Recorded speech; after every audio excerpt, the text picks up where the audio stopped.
Well, no matter where you are, spring has arrived. And when we have good weather, that means nonprofit organizations tend to do more events that they can do outside that are weather dependent. But do these events really have the desired impact on your bottom line? Grants, galas, golf tournaments, and why you need to think before you do them. Let's huddle up.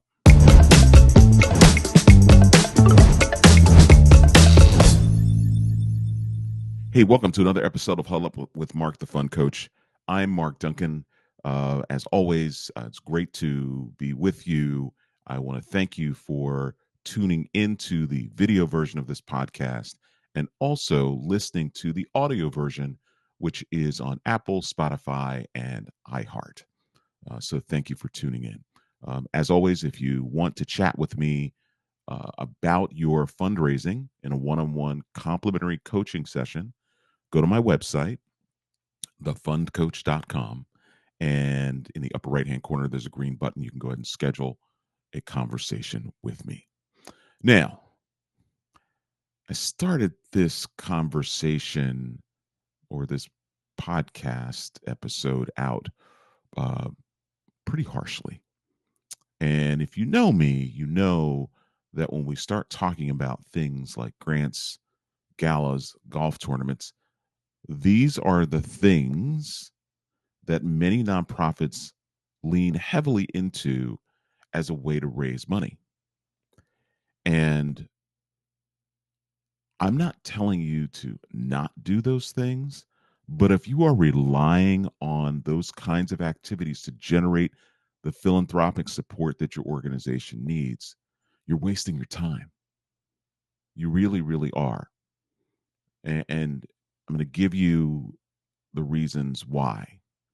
Not how you're wasting your time, but why I believe many organizations choose these kinds of activities instead of what really generates philanthropic revenue. Now, if you've heard me talk before, you've been in any of my workshops, you've listened to any of my previous podcasts, I talk about lopsided fundraising often. And that is when you are spending a considerable amount of time on fundraising activities, right, that take the most time, but they yield the least results, right? Take a golf tournament, for example. You can spend 6 to 8 months planning a golf tournament. You've got to secure the course, you've got to secure sponsors, you need day of volunteers, you need volunteers to go out and actually help sell sponsorships, whether it's a whole sponsor, title sponsors, whatever it is you're looking to do. And then if you're going to add an auction, a silent auction or live auction, you've got to secure auction items, right? So it's a very, very long and tedious process. And I know this from experience. I have run many golf tournaments in my career, and they are fun. Don't get me wrong, they are a blast.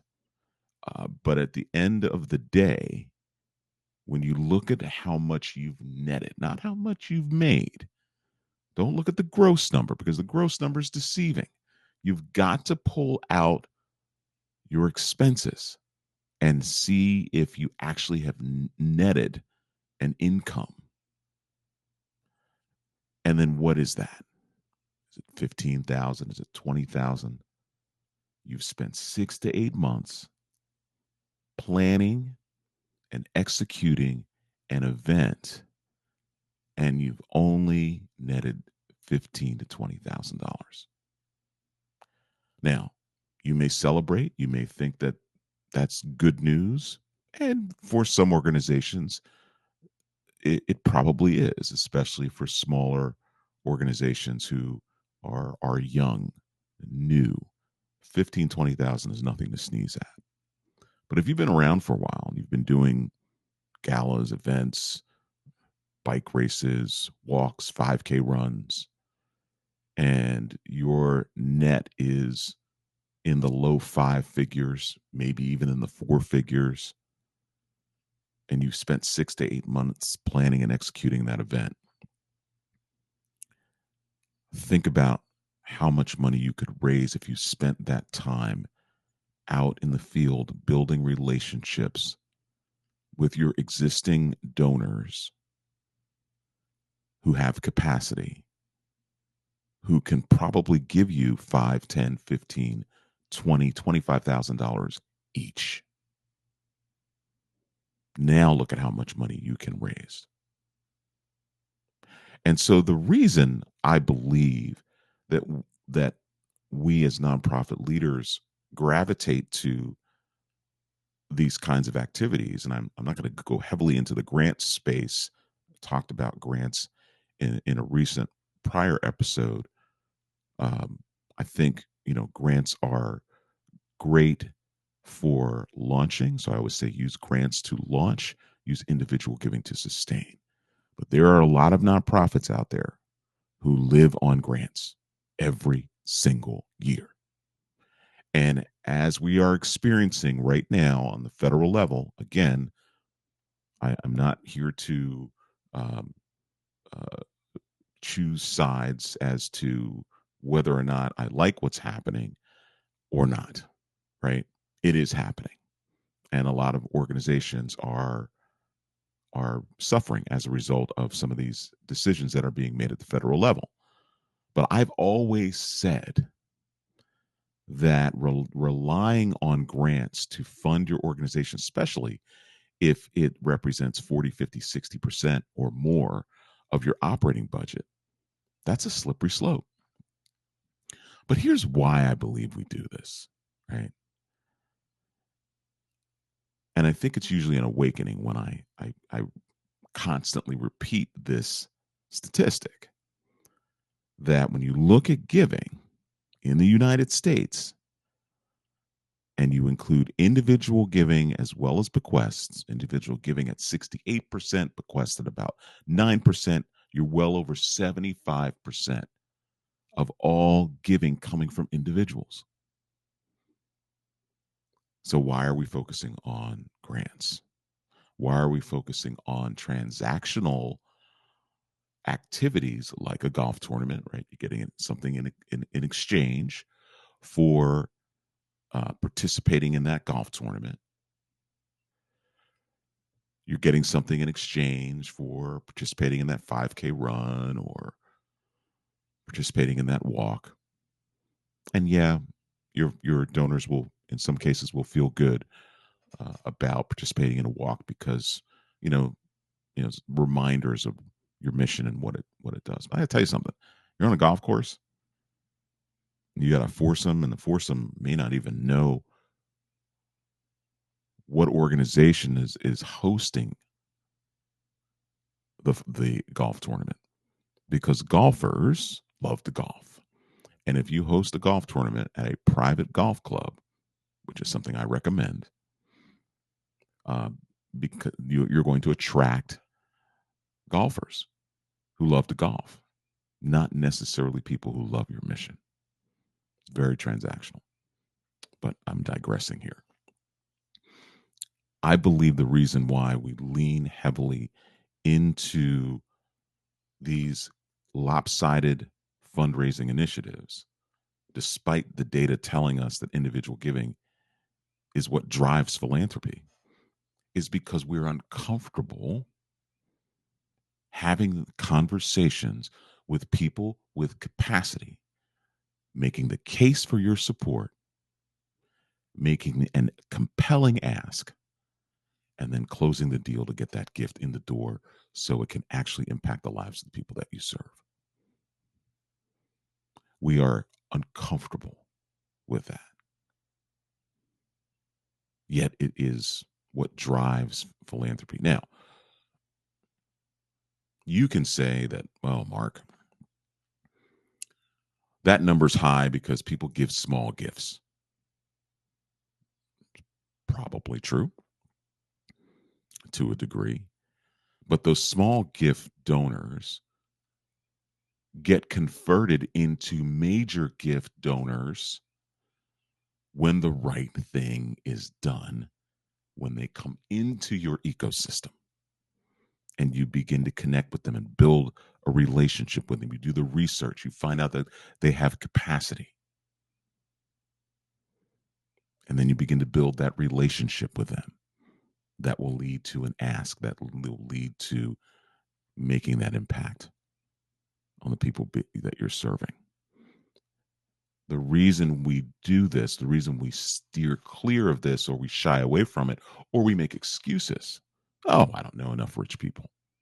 Oh, we don't really have those kinds of folks connected to our board, right? We actually just assume that those folks aren't out there.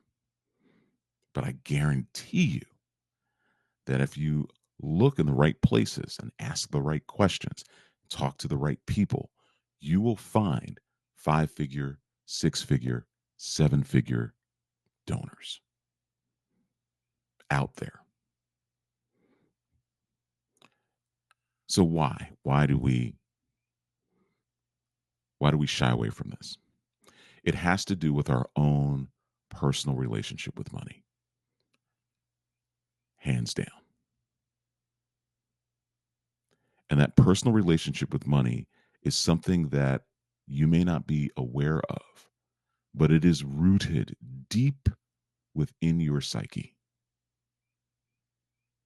And it stems from experiences that you've had around money from the time you were born. So when you think about your money story, think about your first money memory.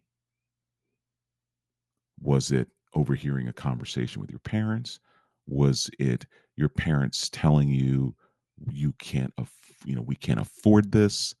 Uh, Money doesn't grow on trees. You break something and your parents are upset because they'll say, "Do you know how expensive that is? Close the door. Don't let the heat out." Right? All of these expressions of lack, all of these expressions of limitations. And you're not to blame for it at all. You're not to blame for it at all. This is life. This is, we are a product of how we were raised.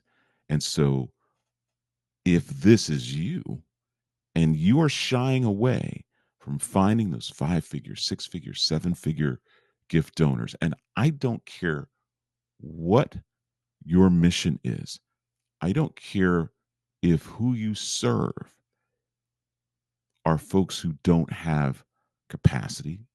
Of course, that is going to be the case. But are you putting the right people around you on your board, on your development committee, who may know people who have capacity? See, that's where we have to begin. Is begin putting ourselves in the midst of those individuals who either have capacity or know people who have capacity. And their money story is going to be different from yours. But if your money story, if your money mindset is rooted in lack, worry, doubt, fear, then of course you're going to stay away from building those relationships. Of course you're going to stay away from relationship fundraising because it's uncomfortable. But it's uncomfortable for you.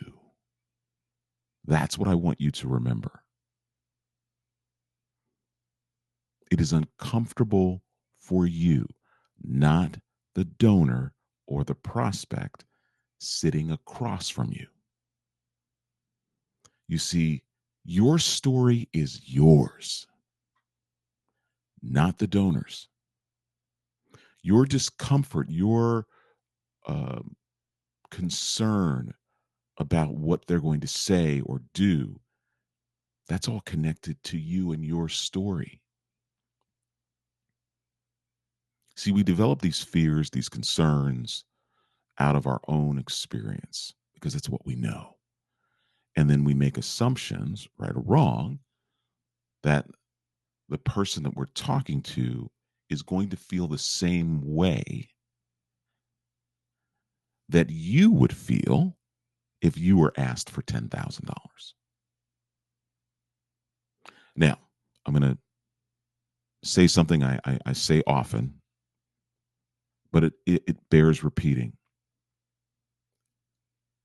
We are all familiar with the golden rule: do unto others as we would have done unto ourselves.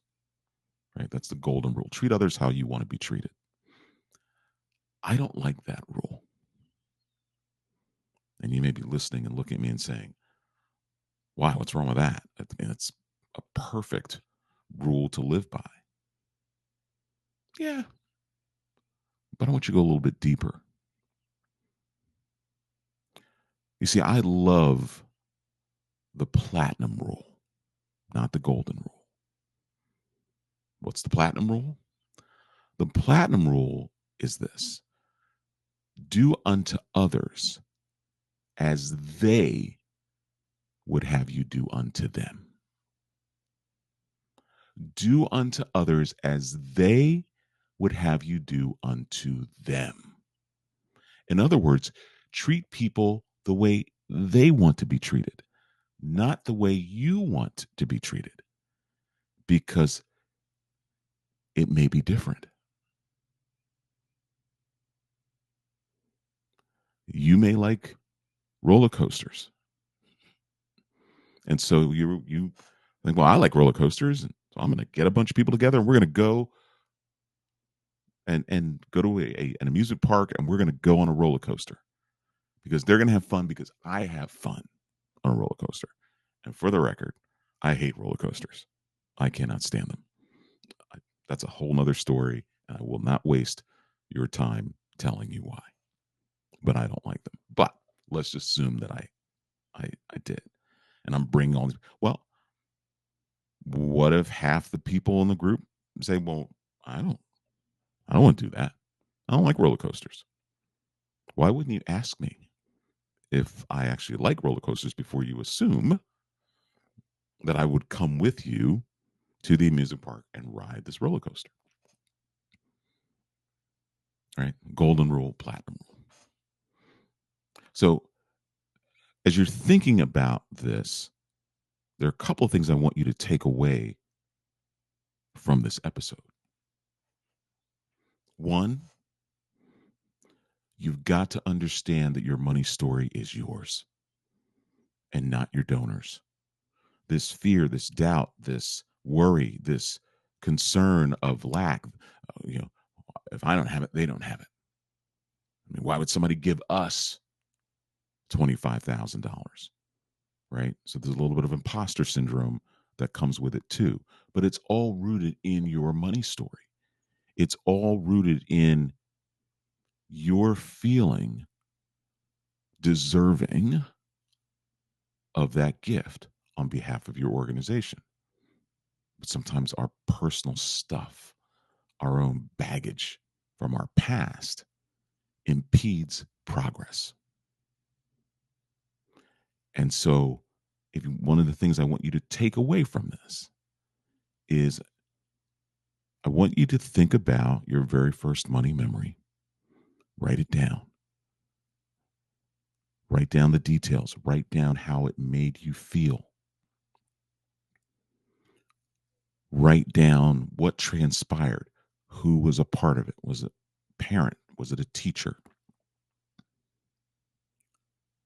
And sit with that for a minute. And I want you to deal with all the emotions that come with that, because you need to process it. You need to get it out of the way. And more importantly, you need to recognize that the story belongs to you and no one else. Second, try to live by the platinum rule. And that's not just in fundraising. Try to live by the platinum rule in life.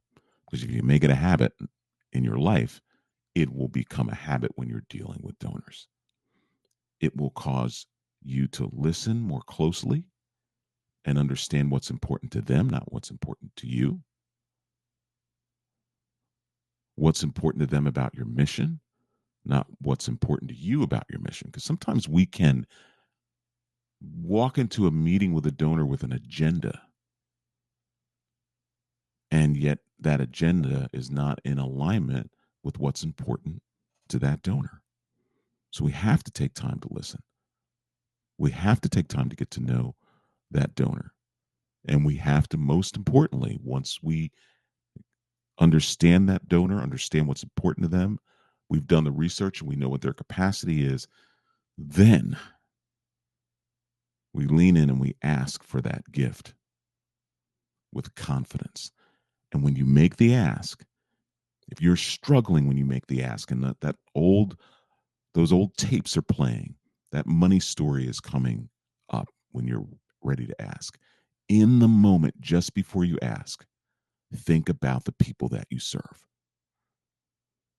If you work with families, if you work with kids, if you work with a particular population, they're the ones that are going to be positively impacted by this gift. So you're asking on their behalf. So right before you ask, picture them, picture the impact, picture the benefit that the people you serve will have as a result of this 5, 6, 7-figure gift. It'll make all the difference in the world. I hope this was helpful to you. I do a lot of work around this money mindset piece. It is probably the largest barrier to success when it comes to relationship fundraising. It isn't talked about often enough, but it's there. And once you address it and remove it from your psyche, the sky's the limit. And it's not about the money that you're raising to help your organization. As I always say, this fundraising thing, it's not about the dollars. It's about what the dollars do for the people that you serve. Hope this was helpful. Thanks, and we'll see you next time.